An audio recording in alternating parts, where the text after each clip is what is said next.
Dépêche AFP ce 11 juin. Le titre, Sébastien Lecornu, donc Premier ministre, évoque des menaces lourdes d'ingérence sur la présidentielle. Je vais citer un extrait de la dépêche AFP. Après avoir reçu les formations politiques ce 11 juin, on va voir, attention, que c'est pas toutes les formations. Nous, on n'a pas été conviés. Le Premier ministre a esquissé quelques pistes pour lutter contre ces opérations d'ingérence. Le Premier ministre a évoqué des perspectives de menaces lourdes sur l'élection présidentielle de 2027. L'avertissement a été lancé à l'occasion d'une conférence de presse visant à exposer les moyens pour mieux lutter contre ces opérations. Le risque d'ingérence a été significatif sur les élections municipales, mais sans effet majeur, a rappelé Sébastien Lecornu.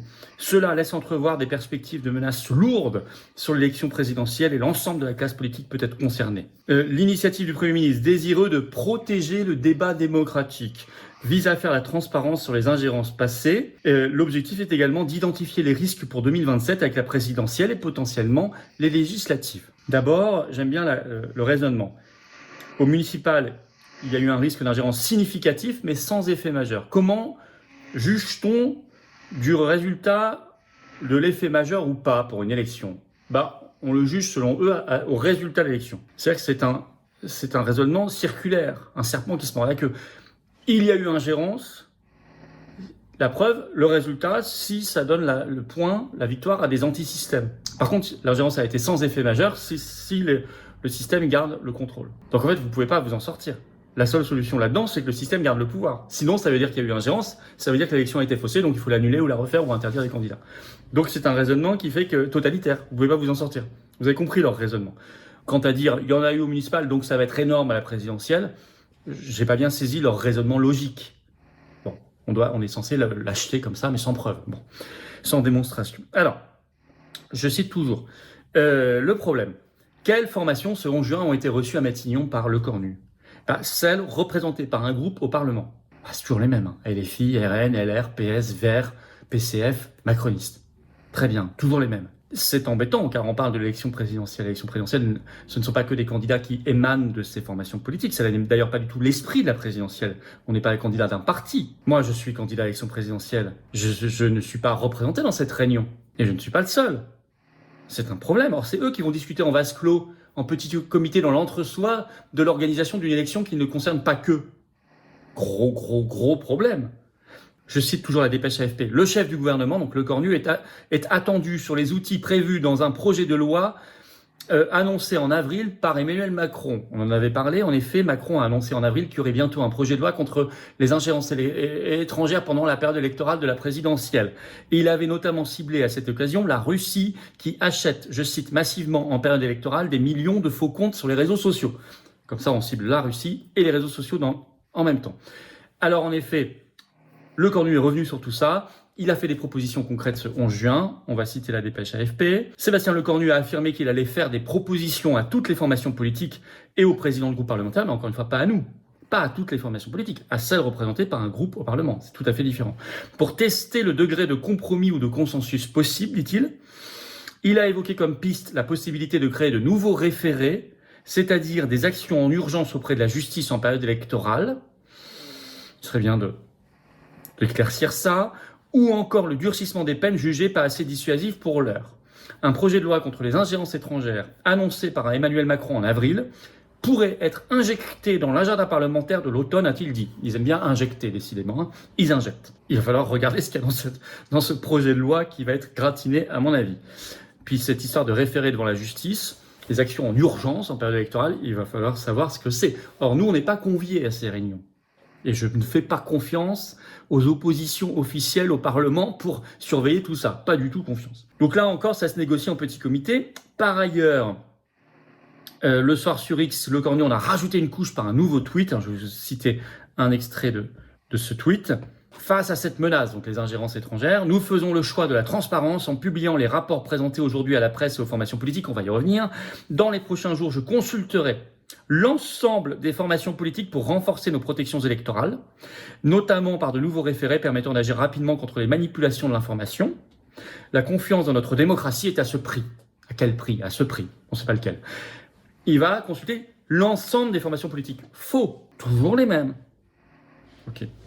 Alors, en plus, Lecornu, il a ses idiots utiles qui en demandent toujours plus. Par exemple, LFI. Alors c'est rapporté par Le Parisien ce 11 juin. Voilà ce que demande LFI.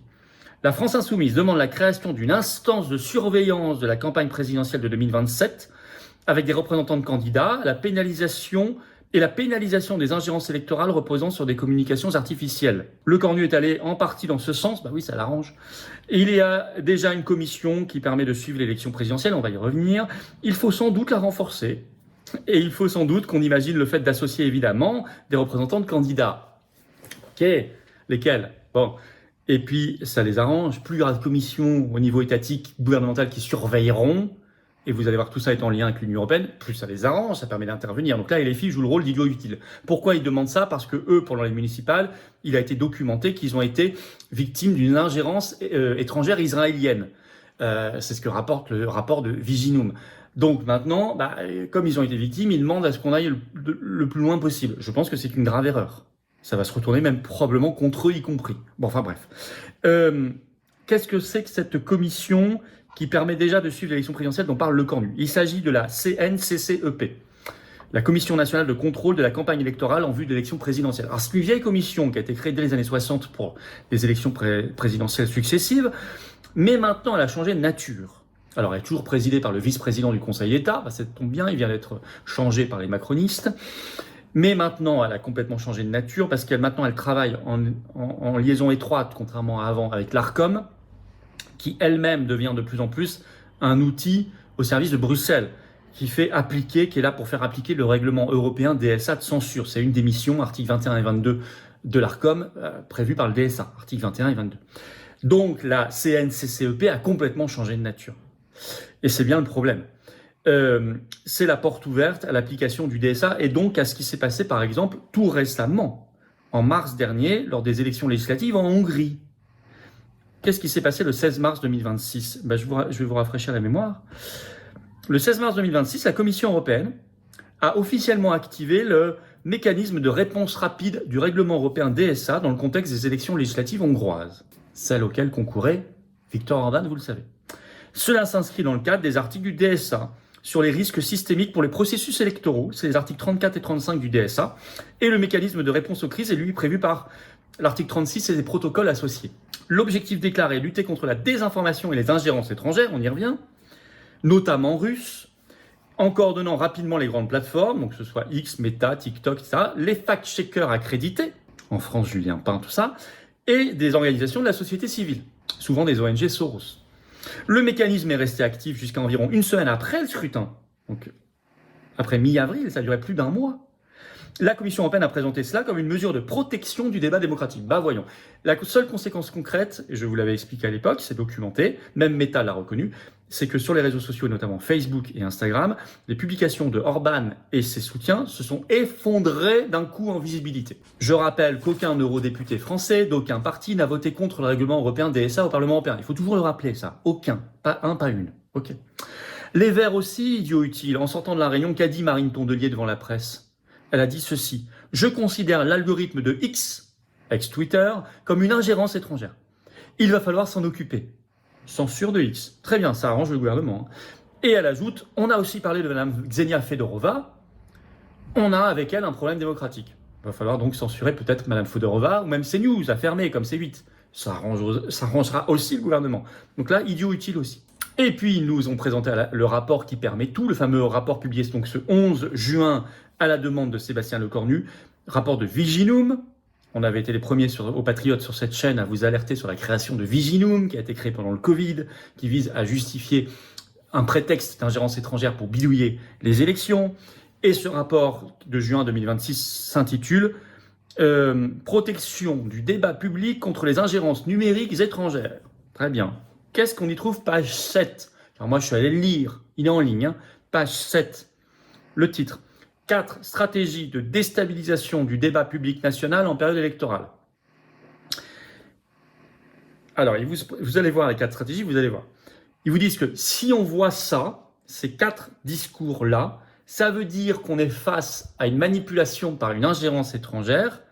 Donc, il va falloir, si on voit ça, changer les règles du jeu en disqualifiant les candidats qui porteraient ces discours parce que ce serait la preuve qu'ils sont victimes d'une ingérence étrangère ou la courroie de transmission même d'une ingérence étrangère, ou en annulant le scrutin, cas extrême, et c'est ce qu'ils ont fait en Roumanie, souvenez-vous, pour la présidentielle fin 2024, au nom d'une ingérence étrangère russe sur TikTok, soi-disant, ou alors il va falloir censurer fortement les réseaux sociaux, ou les trois. Quelles sont ces 4 stratégies de déstabilisation selon Viginum? Écoutez bien. 1. La décrédibilisation de la procédure électorale. Je cite, cette stratégie a pour objectif de délégitimer le processus électoral pour pouvoir en contester le résultat, notamment en le présentant comme faussé, insincère, inutile, voire manipulé par les autorités garantes de son bon fonctionnement. Donc, si vous dites demain, ah ben je pense que cette élection elle est manipulée par le gouvernement, par les médias, elle n'est pas sincère, vous entrez dans la case Viginum, vous êtes la preuve qu'il y a une ingérence électorale, il va falloir s'occuper de l'élection. Or, ça, je suis désolé, on l'a déjà dit, on va sûrement être amené à le redire, car c'est juste vrai. C'est pas une ingérence étrangère. Quand je dis ça, j'ai pas le Kremlin qui m'a appelé en disant ça. J'ai juste des yeux, des oreilles, des neurones pour comprendre et voir et entendre. Comme vous, comme des millions de Français. Deuxième discours, écoutez bien. La polarisation du débat politique autour de thématiques clivantes. Si vous faites ça, ingérence étrangère. Or, c'est un peu le principe d'une élection. Il faut chercher des thématiques clivantes, bien sûr, pour créer du débat. S'il n'y a pas de débat, c'est pas très intéressant. Cette stratégie consiste pour une puissance étrangère à amplifier de manière artificielle ou inauthentique la visibilité de certains sujets sensibles, susceptibles d'influencer les décisions des électeurs afin de nourrir la polarisation du débat public et d'accroître ses divisions.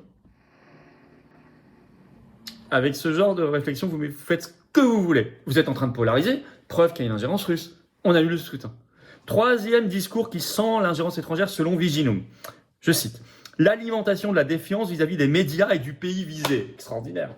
Je cite. Cette stratégie vise à délégitimer les médias privés et publics pour remettre en question l'authenticité des informations diffusées, semer la confusion et pousser les citoyens à se réorienter vers des sources d'informations inauthentiques, manipulées ou fabriquées de toutes pièces, susceptibles d'être administrées par des acteurs étrangers. Bref, si vous critiquez, je sais pas, BFM, France Info, France Inter, TF1, ce que vous voulez, n'importe quelle chaîne publique, privée, radio, publique, on vous dira, oh, vous êtes dans la catégorie 3, et vous dites aux gens, allez plutôt vous informer sur les médias indépendants, vous êtes la courroie de transmission ou la victime d'une ingérence étrangère, on va s'en occuper.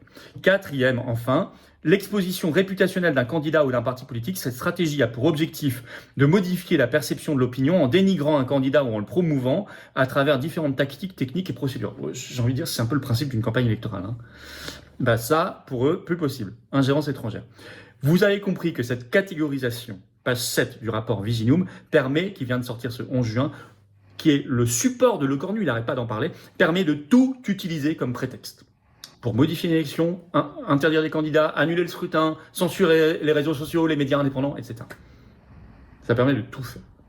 Donc, je demande, et nous allons écrire en ce sens à Monsieur Le Cornu, de stopper l'entre-soi. Je dois être reçu, ou un représentant des patriotes, c'est pas forcément moi, mais les patriotes doivent être représentés dans ces réunions intégrées, ce qui me permettra de surveiller, de tout noter et de vous dire ce qui s'y passe. Parce que nous sommes aussi dans l'élection présidentielle. Qu'est-ce que c'est que cette... On ne va pas prioriser 7 candidats au détriment de tous les autres. Bon.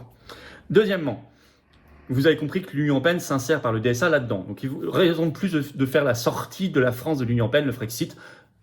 Raison de plus. Troisièmement, bougez-vous parlementaires, déposez maintenant une motion de destitution, même si elle n'est pas votée, ça le déstabilisera Macron. Et une motion de censure contre Le Cornu.